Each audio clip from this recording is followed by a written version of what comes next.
ഒരു മുംബൈയിലാണെങ്കിൽ നമ്മുടെ മുത്തശ്ശിയുടെ അടുത്താണെങ്കിൽ ഗംഗാധര മേനോൻ അലീനയുടെ അച്ഛനെ തേടിയുള്ള യാത്രയിലാണ് നമ്മുടെ ബാലചന്ദ്രൻ എന്ന് വെളിപ്പെടുത്തുന്നുണ്ട്. ഇതേ സമയം ബാലചന്ദ്രൻ എന്ത് തീരുമാനിച്ചിട്ടാണ് അവരെന്തിനാണ് ആവശ്യമില്ലാത്ത കാര്യങ്ങളൊക്കെ ഏർപ്പെടുന്നത് എന്ന് ചോദിക്കുന്നു.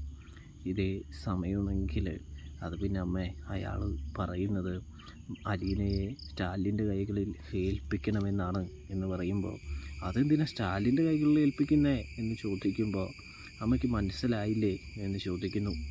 അപ്പോഴേക്കും നമ്മുടെ സാവിത്രി ചിന്തിച്ച് കാര്യങ്ങളൊക്കെ മനസ്സിലാക്കിയെടുക്കുന്നുണ്ട് എന്ന് കാണാം. കൂടാതെ അലീനയെ കാണിക്കുന്നുണ്ട്. അലീനയാണെങ്കിൽ മാമച്ചൻ്റെ വീട്ടിൽ ചെയ്തു തന്ന എല്ലാ സഹായത്തിനും എൻ്റെ അനുജത്തിയെ നോക്കുന്നതിനും ഒക്കത്തിനും നന്ദി എന്ന് പറയുന്നൊരു കാഴ്ച കാണാനായിട്ട് സാധിക്കും.